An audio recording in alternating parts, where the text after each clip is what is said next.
Bonjour et bienvenue au podcast de sorcellerie.net. Mon nom est Zelda et je suis en compagnie de Dead Breeze. Bonjour Dead Breeze. Allô? Est-ce que tu vas bien aujourd'hui? Là, on a tout déstabilisé tout le monde, hein? C'est moi qui ai parlé en premier. Même nous autres. Même moi, je suis mêlée, parce que d'habitude, c'est toujours mon pseudo en premier, puis là, j'ai fait « Hein? » Puis c'est même pas moi qui parlais, fait que ça te donne une idée. Hey, c'est encore pire. Mais la raison pourquoi que j'ai parlé en premier, c'est parce que là, c'est plus toi qui vas discuter pendant le podcast, parce que là, c'est vraiment ta spécialité. On rentre vraiment là-dedans. Moi, je suis de loin, je suis très, très, très, très loin en arrière de toi sur ces sujets-là. Je me débrouille, mais à peine. Fait que aujourd'hui, tu vas nous parler des types d'esprit. Fait que on t'écoute. Je suis super intéressée. J'ai hâte. Ça va être un peu plus sur l'échelle Spirit, qui est une classification qui a été proposée par Allan Kardec dans le Livre des Esprits. Écoute, hein, si j'en ai pas parlé, je vais sûrement parler de ce livre-là bientôt dans un des podcasts. Mais parce que quand on parle de spiritisme, c'est quand même le père de la doctrine spirit, donc c'est normal qu'on fait des références. Puis Kardec est un auteur qui, pour moi, a eu une grande influence, donc c'est normal que je revienne souvent à lui. Je vais essayer je modifie un petit peu, toujours un peu ces mots dans le sens où j'enlève un peu le côté ultra-religieux, mais le core de ce qu'est un esprit, je le garde. Là. Ça, c'est quelque chose que j'ai fort proche de mon cœur. Donc, l'échelle Spirit, c'est une classification qui a été proposée par Allan Kardec suite aux discussions. Dans le Livre des Esprits, c'est un livre où Kardec communique avec un esprit, pose des questions et l'esprit répond du meilleur des mots qu'il peut utiliser dans un langage qu'on peut comprendre à propos des esprits. Donc, c'est là-dessus qu'on va se baser aujourd'hui pour parler de cette échelle-là. L'échelle, elle vise à organiser des degrés d'évolution autant morale qu'intellectuelle que possèdent les esprits, autant ceux qui sont, comme on dit, imparfaits ou ceux qui sont plus purs. Donc, cette classification est basée sur leur degré d'avancement, les qualités qu'ils ont acquis, leurs imperfections, ce qu'ils ont encore à se dépouiller. Dans la doctrine spirit, en fait, dans le principe de réincarnation, parce que je veux faire une parenthèse là-dessus, vite fait, pour qu'on puisse se suivre. Un esprit qui commence généralement bas. Okay? Il est au bas de l'échelle.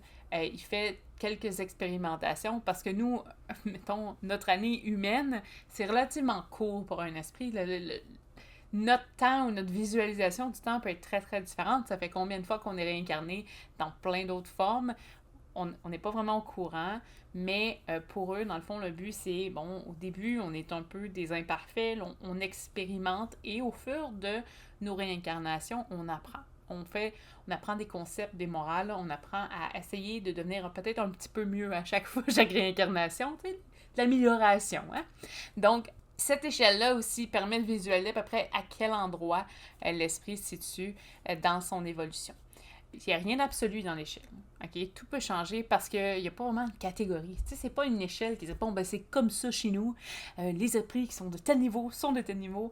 Non, c'est un peu un environ de. Okay? Fait que c'est pas 100% parfait. Et la raison, c'est qu'il y a tellement de variations d'un comportement qu'un esprit pourra avoir que c'est un peu difficile de classer tout à la perfection ou sur une échelle. Là, des fois, on voit ça dans les jeux vidéo, là, le A, B, C, D, E, puis le S++. Là, on peut pas vraiment faire ça avec des esprits, OK? Donc, chaque catégorie présente un caractère tranché dans son ensemble, mais d'un degré à l'autre, il y a une certaine transition. Il y a des limites, il y a des nuances. Ça s'efface, ça se bouge. C'est comme dans la nature, là, tout se modifie un petit peu. Il y a vraiment des nuances. Donc, faut pas nécessairement tout prendre au pied de la lettre, mais il faut considérer que c'est vraiment juste une espèce d'échelle d'opinion de dire, OK, j'ai rencontré quel type d'esprit, il a réagi de telle façon, d'après moi, il va être classé là-dedans. OK? Peut-être que c'est faux, mais au moins, ça vous donne une petite idée. Est-ce que c'est important de savoir ça? Donc, j'ai tiré deux parties du livre des esprits que je trouvais qui étaient vraiment mettant un petit peu en lumière le sujet d'aujourd'hui. Parce qu'il y a des questions avec des numérotés, fait que je vais vous donner le numéro si jamais ça vous intéresse, vous allez pouvoir aller dans les livres. La question 96, on demande est-ce que les esprits sont égaux? À la question 96, on demande est-ce que les esprits sont égaux ou bien existe-t-il entre eux une hiérarchie quelconque? Et la réponse était « Ils sont de différents ordres selon le degré de perfection auquel ils sont parvenus. » Fin de la quote, parce que dans Kardec, puis la discussion avec l'esprit, on explique que le but, c'est d'être le plus parfait possible, parce que la source de toute chose est parfaite, ou du moins est très, très, très, très, très proche de la perfection. Genre le Dieu unique, là. Ben, je ne vais pas embarquer dans le Dieu aujourd'hui, dans le podcast, parce qu'on peut parler longtemps de ça, mais dans le concept d'un esprit, quand il communique avec quelqu'un, il va se rattacher à la croyance que vous avez parce que c'est ce que vous comprenez, c'est votre langage. Donc, si, par exemple, Kardec, lui, était très croyant dans le christianisme, donc la référence dont il fait le plus souvent, ça serait Dieu. Parce que Dieu, il est parfait. Dieu, c'est comme la création ultime. L'esprit va faire référence à Dieu comme si c'était la meilleure chose. Si vous étiez bouddhiste, il vous dirait que c'est Bouddha. Si vous étiez... Parce que dans le concept de cette personne-là, ce qui est infini et immensément grand, c'est ce terme-là. Donc, c'est pour ça que des fois, il y a des nuances. Le but des esprits dans la doctrine spirite, généralement, c'est d'essayer d'atteindre cette perfection-là. Donc, c'est pour ça que l'échelle, elle peut être intéressante, parce qu'on peut voir où est-ce que l'esprit se situe un petit peu et à quel niveau il est rendu. Parce qu'il va y avoir des esprits qui sont très, très purs, qui vont être très savants, qui ont vécu, qui vont savoir réincarner. Ils ne sont pas encore parfaits, mais ils essaient. Okay. Il y a aussi la question 97. Est-ce qu'il y a un nombre déterminé d'ordres ou de questions de perfection parmi les esprits? Et c'est là que la réponse, c'est le nombre est illimité parce qu'il n'y a pas entre ces ordres une ligne de démarcation tracée comme une barrière et qu'ainsi on peut multiplier ou restreindre des divisions à volonté. Cependant, si on considère les caractères généraux, on peut réduire à 3 principaux. En gros, l'esprit essaie d'expliquer qu'on pourrait avoir 1000 catégories différentes, degrés, à chaque fois. Toutefois, pour essayer d'éviter que ce soit trop compliqué, on va se résumer à 3 grandes catégories sur lesquelles on peut quasiment catégoriser chaque esprit. Okay? Puis, dans sa continuité de réponse, il explique, on peut placer au premier rang ceux qui sont arrivés à la perfection, les purs esprits, ceux qui sont d'ordre au second ordre sont arrivés au milieu de l'échelle, le désir du bien est leur préoccupation, et ceux du dernier degré sont encore au bas de l'échelle, les esprits imparfaits. Ils sont caractérisés par l'ignorance, le désir du mal et toutes les mauvaises passions qui retardent leurs avancements. Donc, aujourd'hui dans le podcast, on voit ces 3 catégories-là. On va commencer par le plus bas, puis on va doucement monter. Vous allez voir, là, c'est pas un sujet qui est très, très compliqué. C'est vraiment au niveau de leur évolution, là, quand ils se réincarnent, les esprits, à savoir où est-ce qu'ils sont rendus. Il y a des esprits qui sont un peu nouveaux. C'est toujours un peu à l'infini, là, la création d'esprits, de la façon que le concept de la doctrine fonctionne. Donc, il y a toujours un peu ceux qui vont très, très haut. Ils peuvent faire des erreurs, redescendre un petit peu, mais généralement, le but de la doctrine, c'est que les esprits évoluent et finissent par atteindre un certain niveau. Les esprits inférieurs, donc vraiment ceux qui sont au bas de l'échelle. Vous en avez probablement déjà tous croisés. Si vous avez fait du Ouija, c'est probablement ceux-là que vous avez commencé à côtoyer parce que eux, ils font les petits malins, OK? Ils ne sont pas tous comme ça, mais il y en a plusieurs comme ça. On les appelle soit imparfaits ou soit inférieurs. Donc, de façon générale, il y a une prédominance de la matière sur l'esprit, des instincts grossiers, passions très basses. Ils ont une morale qui est des ignorants, des orgueilleux, des égoïstes. C'est porté un peu sur le mal. La communication est triviale, encore grossière ou très, très moqueur. Un peu du je me moi là-dedans. Là. Oui, exactement. Si vous en croisez, parce que moi j'en ai déjà eu, c'est pour ça que je vais essayer de faire une petite parenthèse sur les expériences que j'ai vues. Ils ne sont pas nécessairement tous affreusement épouvantables. Mais c'est le genre de questionnement que je reçois, par exemple, sur une Ouija qui va écrire « Satan, Satan, Satan, meurt, meurt, meurt », puis ils veulent juste provoquer. Je pense que dans le... Puis tu sais, c'est juste parce qu'ils disent ces mots-là, puis le monde, il panique, là. C'est vraiment juste pour ça. On avait fait une plateforme Ouija, une communication avec le Ouija à une rencontre de SNET. V'là, Oui. ben là, ça fait longtemps. Dans mon coin, je pense, plus dans mon coin. Puis, je me rappelle la communication, il y en avait un, il se présentait à chaque fois. À chaque fois qu'on avait une communication, il venait faire coucou. Puis on dirait qu'il essayait toujours juste de faire peur, tu sais. C'est encore moi. Puis les réponses avaient pas de sens. Généralement, ce type d'esprit-là essaie de provoquer. Il y a beaucoup d'esprits aussi qui fonctionnent et qui se nourrissent par la peur, les énergies négatives, les énergies de panique. Et généralement, réussissent leur coup quand il y a des gens qui sont pas trop habitués à la communication. Ils sont pas nécessairement ultra négatifs, c'est pas tout, ils vont pas essayer de vous tuer nécessairement. Là. Il y en a d'autres qui paraissent plus violents que d'autres, certains font partie de l'acte, d'autres sont peut-être un peu plus négatifs, mais c'est rare là qu'ils cherchent de quoi de fou. C'est souvent de la moquerie, se jouer ou s'amuser avec le médium.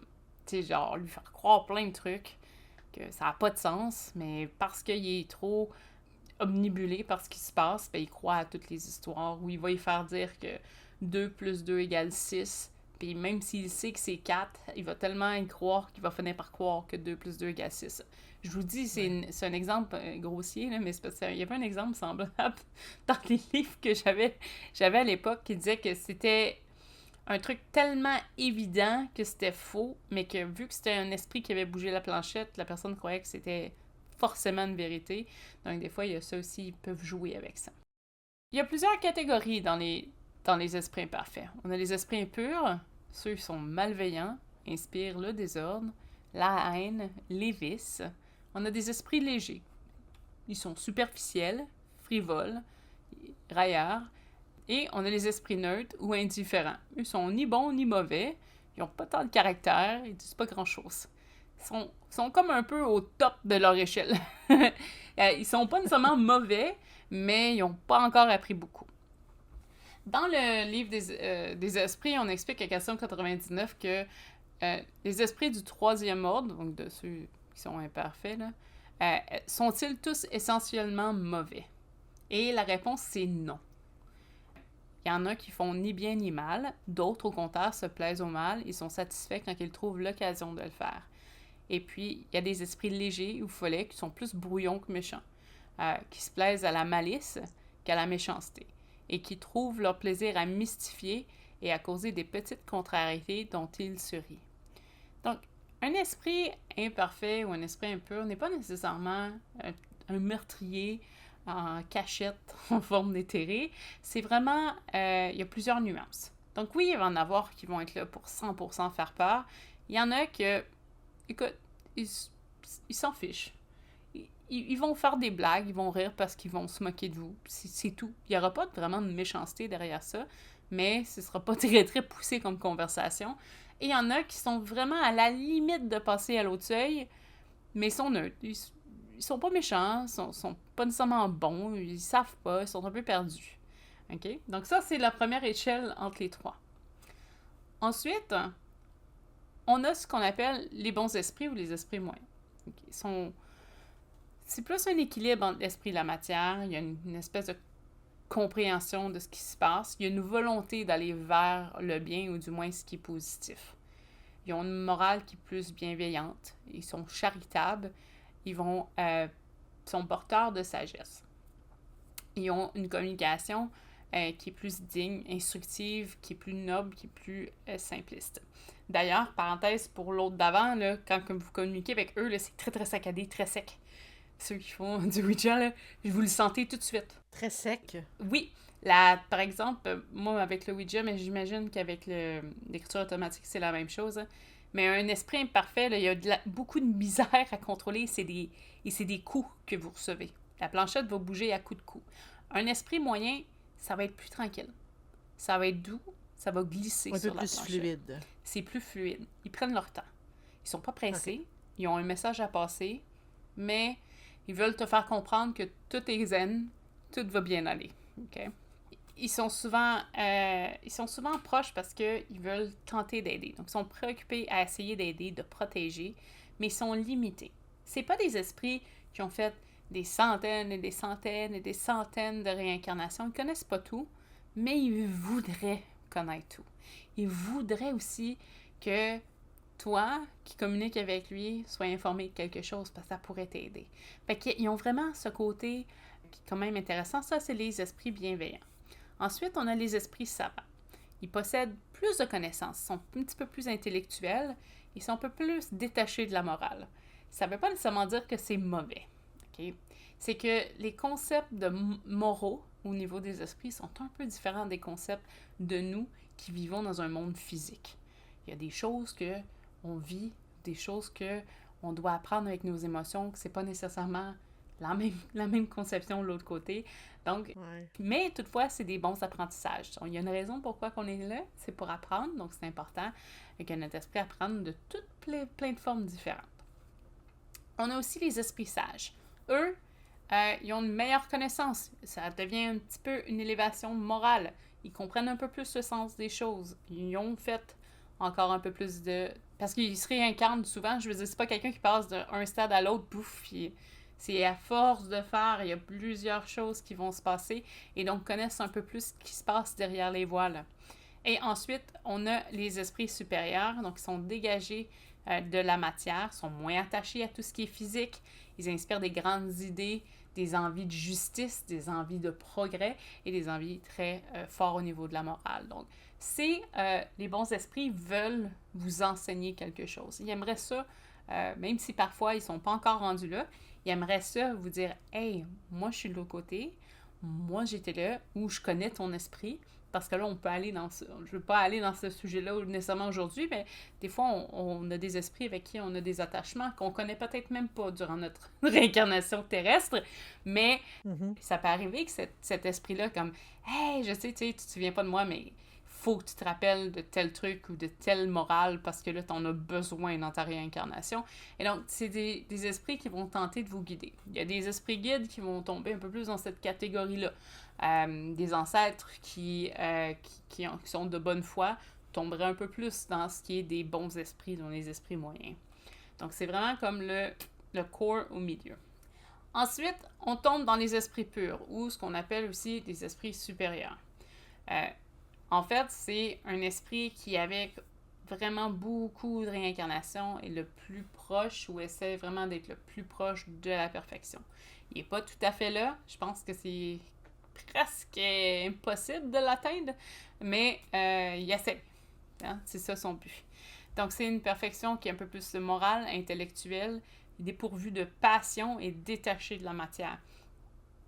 Vous pouvez le voir à certains points durant la communication avec l'esprit et Kardec, dans son livre des esprits, qui est un esprit qui est quand même assez élevé. Il donne beaucoup de secrets. Des fois, tu sens qu'il perd un peu de la patience, mais il essaie toutefois d'enseigner. C'est quelqu'un qui...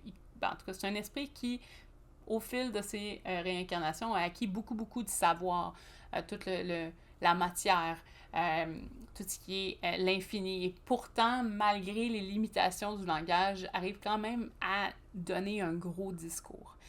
Peut-être qu'il y a eu quelques recherches aussi, parce qu'il y a peut-être des choses qui avaient été mal compris au départ, mais tu vois que c'est un esprit qui est un peu plus développé.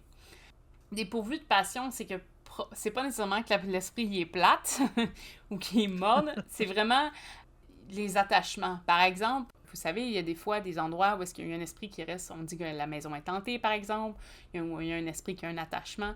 Les esprits purs ou les esprits supérieurs ont plus ça. Eux, ils finissent leur vie, ou leur réincarnation, généralement, ils s'en vont puis ils restent pas, là. Ils savent que, en tout cas, ils savent rapidement qu'il y a autre chose à faire et continuent leur progrès. Ils sont pas attachés aux matériaux qu'on a eus dans la vie. Donc, c'est une grosse morale qui est très différente de ce que nous, on connaît. Je veux pas dire qu'on commence tout impur là, parce qu'on a vécu sur Terre. C'est pas ça du tout. Mais la relation d'attachement est beaucoup plus faible avec eux à ce niveau-là parce qu'ils ont tellement vécu tellement de choses. Puis quand on est esprit, on est plus conscient des actes passés qu'on a eus. Fait qu'il y a tout ça qui rentre en ligne de compte qui fait en sorte que l'attachement qu'il a eu à sa petite fermette qu'il a eu depuis qu'il est jeune, puis là, le rendu décédé. Ils incarnent ce qui est la bonté, la sagesse, la pureté. C'est des esprits qui sont pas là non plus pour faire le mal. Ils sont pas là pour vous mettre en fausse piste ou vous mal guider. Au contraire, ils aimeraient bien ça vous aider. Puis parfois, ils vont éviter de vous aider parce qu'ils veulent que vous appreniez quelque chose. Les ancêtres, des fois, même si on leur demande de l'aide, on a des missions, des défis à faire. Donc, des fois, c'est important qu'ils nous laissent faire ces défis-là. On ne peut pas juste demander non-stop de l'aide sur des choses qu'on a besoin de vivre pour qu'on apprend. Parce que le but, c'est d'évoluer, que ce soit en tant qu'humain ou en tant qu'esprit. Et pour évoluer, malheureusement, ça prend des challenges. On ne peut pas juste tout cuit dans le bec puis espérer que tout va bien à la fin. Les esprits supérieurs, leur mission, ils servent un peu de guide. Je sais que dans les notes, ils parlent souvent de guide pour l'humanité, mais je suis pas sûre qu'il y a d'autres races qu'on ne connaît pas, qui sont à des millénaires d'ici, qui sont vivants et qui font partie des réincarnations qui est possible au niveau des esprits. Donc, à ce niveau-là, je dirais qu'on est des guides de pas mal tout ce qui est vivant ou qui pourrait être matérialisé ou même éthéré, qui sait. C'est des messagers. Dans les livres de Kardec, on fait souvent référence à des messagers divins parce qu'il y a beaucoup, beaucoup de relations avec la religion à ce niveau-là. Mais techniquement, ça serait un peu comme des messagers de cette énergie infinie qui a créé toute chose. Et ils aident à accomplir la volonté de cette énergie-là. Donc, c'est un langage qui est sublime, lumineux, empreint d'amour universel. J'aurais tendance à croire que quelqu'un qui a une communication avec un des esprits purs a tendance à le savoir, le feel. Je sais que c'est bizarre à expliquer, mais quand on est en communication, spécialement si vous êtes médium, on a des ressentis. Tu sais, moi, je sens parfois des touchés. Je sens mettons, qu'on me serre le bras ou... je peux pas nécessairement dire « Oh, ça, c'est un esprit impur, là, je le sens, il est direct. » Mais on peut avoir des ressentis. Puis il y a parfois des esprits où juste la façon de la communication indique à peu près dans quel endroit il se situe dans l'échelle. Peut-être pas tout et pile, mais vous pouvez au moins vous donner une petite idée. Comme je dis un petit peu plus tôt, les esprits imparfaits, quand ils communiquent, c'est très saccadé, c'est sec. Vous sentez qu'il y a une urgence. Il y a comme une urgence de parler, mais c'est pas nécessairement important ce qu'ils disent. C'est comme se faire troll, là. Comme un manque de maturité, là. Oui. Puis c'est l'excitation de la communication, probablement l'excitation d'avoir un intérêt, que quelqu'un porte attention à leur sujet, qu'il l'écoute. C'est ça qui fait que, en tout cas, qui donne l'impression que les messages sont très, très, très saccadés. C'est sûr que vous sortez votre tarot pour communiquer, vous n'aurez pas vraiment de message saccadé. C'est un petit peu difficile d'avoir ça. Ouais. Il y a des choses ou des trucs qui vont faire que c'est plus facile à dénoter. L'écriture automatique, j'ai l'impression que si le contrôle de la main, parce que je veux pas, on perd le contrôle, mais si c'est très, très rapide, très, très sec, j'arrête quoi à être, je ne dirais pas inquiet, mais comme un peu suspicieux. Je pense que ce serait ça, suspicieux, si j'aime des communications que vous recevez. Toutefois, quand vous avez un esprit qui est bon ou pur, les communications qu'on avait étaient très douces. Ils se fâchaient pas. Parce que ça arrive des fois que les esprits se fâchent. Je pense que c'est plus par impossibilité de répondre à des questions ou peut-être juste le sérieux de la question, parce que parfois les questions qu'on demande à des esprits, c'est pas fort. On essaie de faire attention à ça d'ailleurs. Je vous regarde tous, vous me voyez pas, là, mais je vous observe. Mais ça peut arriver des fois qu'ils sont un peu plus secs. C'est sûr, c'est pas leur langue. Nous, on parle notre langage d'humain. On parle notre petite langue française. Les esprits, eux, c'est pas vraiment leur gros moyen de communication. Fait que des fois, vous le sentez. Mais je vous jure, si vous avez un esprit, vous avez un feeling. Vous êtes... Généralement, ceux qui nous écoutent ont un intérêt pour l'occulte, le paranormal, sont probablement des fois pratiquants. L'intuition va embarquer fort là, à ce point-là. Ça va être là de porter une oreille attentive.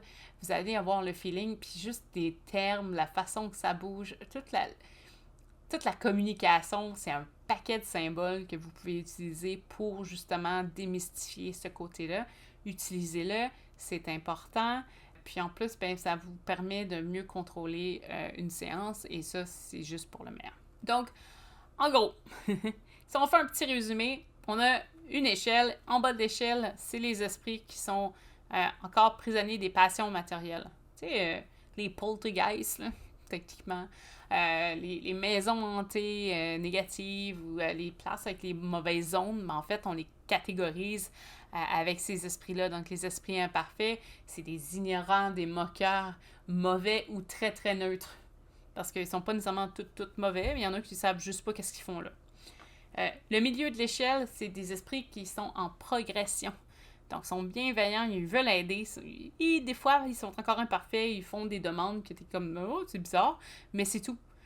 Des fois, ils essayent d'apporter de la lumière, ils essayent d'apporter des conseils. Parfois, ils sont maladroits, mais ils s'essayent. Tu vois, c'est des gens qui ont une bonne volonté. Ils n'ont peut-être pas juste tous les outils pour vous les fournir. Et au sommet de